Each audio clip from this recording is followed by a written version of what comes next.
Tous les secrets pour réaliser une pâte feuilletée express en 15 minutes, c'est maintenant, profitez bien!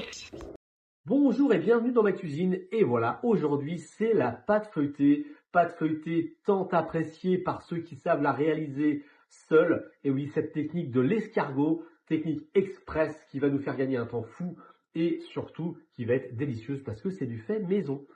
Allez, on y va? C'est parti, regardez bien et ensuite c'est à vous de le faire. Nous allons commencer tout simplement par faire notre pâte dans le robot. C'est rapide, vous allez voir, c'est vraiment quelque chose qui se fait très très facilement. Mais pour cela, nous allons voir les ingrédients que nous allons avoir besoin. 75 g d'eau, 150 g de farine et également 150 g de beurre salé congelé en cubes. Et oui, très important, le beurre congelé en petits cubes, style apéricube, pour faire notre pâte feuilletée. Et pourquoi du beurre salé? Tout simplement parce que nous avons déjà à l'intérieur le sel qu'il n'y aura pas besoin de rajouter. Et on sait que le sel sera toujours identique du coup quand on fera notre pâte feuilletée. Cette recette, je l'ai écrite directement dans mes créations. Je l'ai créée moi-même dans mes créations, ce qui me permet de l'avoir sur mon Thermomix pour pouvoir l'utiliser. Donc, nous allons commencer à cuisiner donc la pâte feuilletée. Et notre première étape, c'est mettre dans le bol 75 g d'eau. Pour cela, je sélectionne ma balance ici et je vois 75 g d'eau. Je n'ai plus qu'à verser mon eau à l'intérieur de mon Thermomix pour arriver à 75 g.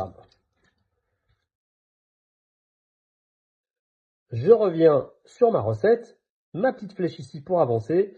Et là, on me dit tout simplement de mettre 150 g de farine dans mon bol. Et également, j'appuie sur ma petite balance pour faire ma pesée directement sur mon Thermomix.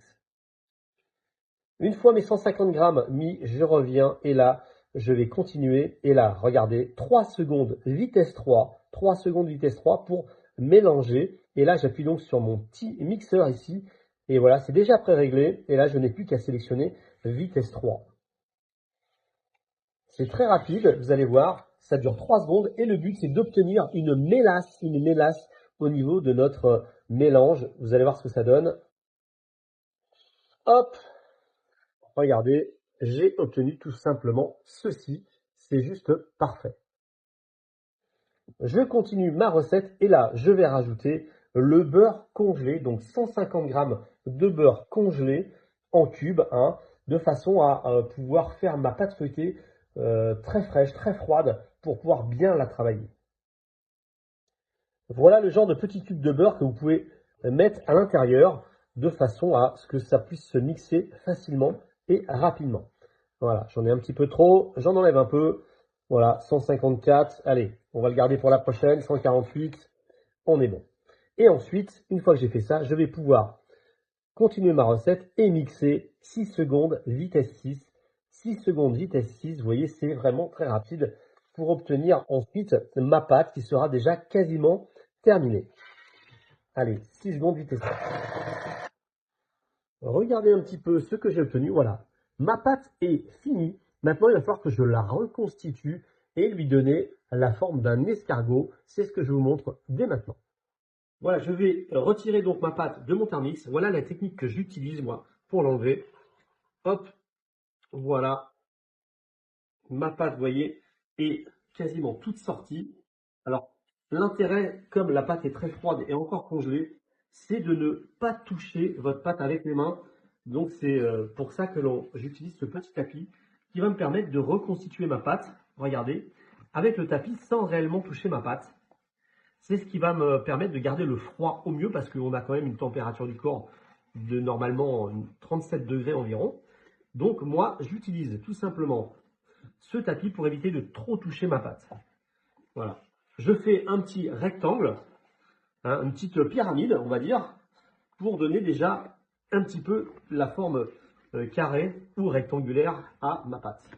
Une fois que j'ai fait ça, je vais la mettre sur mon plan de travail, relativement bien fariné. Ça, c'est vraiment très important de fariner votre plan de travail, votre petit rouleau à pâtisserie.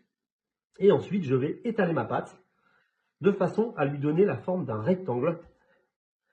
Alors, bien sûr, j'essaye de ne pas trop, comment dire, j'essaye de ne pas trop aller sur les bords, hein. N'allez pas trop sur les bords pour pas écraser votre pâte. Vous l'étalez tranquillement. Vous ne touchez pas votre pâte, comme je dis, pour éviter de la réchauffer. Et vous donnez la forme d'un rectangle à votre pâte. Surtout, n'hésitez pas à remettre de la farine si votre pâte accroche. L'objectif, c'est justement que votre pâte n'accroche pas, qu'elle ne colle pas. Voilà, vous voyez, hein, la pâte est vraiment belle. Donc, n'hésitez pas à la fariner pour ne pas qu'elle colle. Et donnez-lui la forme d'un rectangle. Voilà, regardez comme elle s'étale très très bien. Voilà, vous voyez, je la retourne régulièrement, je la travaille régulièrement et je lui donne la forme d'un beau rectangle. Donc ça, c'est la première étape. Une fois que j'arrive à peu près à un rectangle comme celui-ci, je vais du coup la former en forme d'escargot. Regardez, tout simplement pour la former en forme d'escargot. Alors moi, je vais la prendre de l'autre côté, puisque là, elle est beaucoup mieux. Voilà, je vais la replier. Voilà, je vais lui faire un boudin, une sorte de tube. Voilà, je la replie et surtout, n'appuyez pas. Laissez-la aller tranquillement sans la serrer. D'accord? Donc ça, c'est la première étape de mon escargot. Et ensuite, une fois que j'ai fait ça, je vais tout simplement rabattre les côtés. Voilà, pour lui donner la forme d'un escargot. Voilà, et regardez, mon beau petit escargot est formé. Voilà, donc ça, c'est la première partie de notre pâte, lui donner la forme d'un escargot. Hein. Donc du coup, vous voyez, mon feuilletage, il est fait en une fois avec tous mes pliages, de façon à ne faire seulement qu'un pliage. Une fois que j'ai fait ça, l'idéal, c'est de remettre votre pâte au réfrigérateur ou au congélateur pendant un certain temps, 5-10 minutes, hein, suivant si c'est congélateur ou frigo, de façon à la refroidir. Sinon, ensuite, vous pouvez tout simplement étaler votre pâte. Donc là, ma pâte est encore bien froide. Donc ça va, j'étais assez rapide.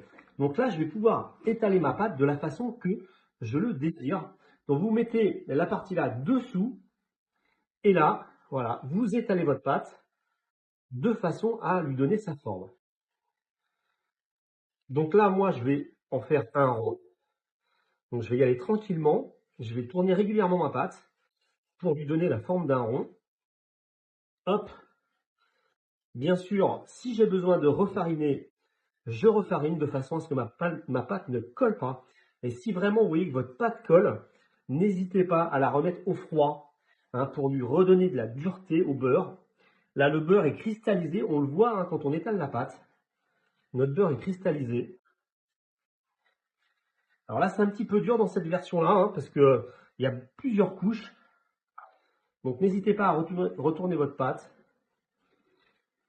et vous donner donc la forme que vous voulez. Ça peut être un rectangle, ça peut être un carré. Et là, votre feuilletage, il est fait. Hein. Il est fait et il sera vraiment très beau, vous verrez à la cuisson.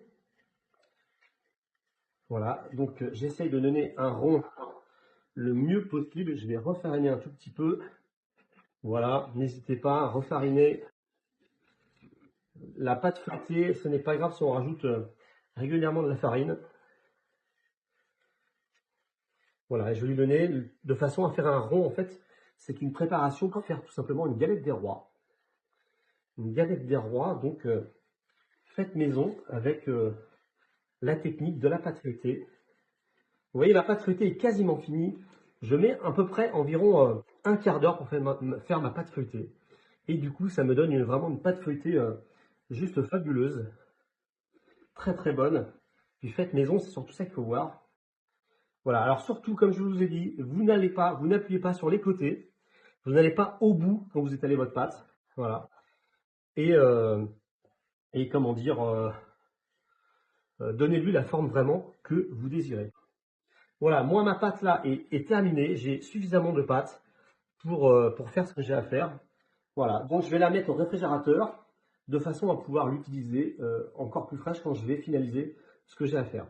Donc je vais la plier en 4. Je vais la mettre dans les papiers sulfurisés et je vais la retravailler tout à l'heure pour finaliser ma pâte feuilletée. Voilà, c'était la technique de la pâte feuilletée. J'espère que ça vous a plu. J'espère que vous allez surtout la faire vous-même. Petit conseil quand même très important, si vous avez des chutes, parce que bien sûr il y a toujours des chutes, si vous ne voulez pas perdre le feuilleté de votre pâte, vous la superposez. Vous ne faites pas une boule, sinon vous perdez le feuilletage. Vous la superposez tout simplement pour la réutiliser et vous la réétalez quand elle est superposée. Et vous pouvez faire plein de choses avec la pâte feuilletée, des petits trucs gourmands pour l'apéritif, pour des petits palmiers, enfin plein de choses. N'hésitez pas à regarder. Et voilà, votre pâte feuilletée est faite. C'est pas génial ça? Une petite pâte feuilletée à la forme de l'escargot, faite en 15 minutes. Voilà, allez, c'est à vous de jouer. N'hésitez pas à partager sur la page tout ce que vous avez fait avec votre pâte feuilletée. C'est génial. Allez, terminez, c'est bien et surtout prenez soin de vous. Ciao, ciao.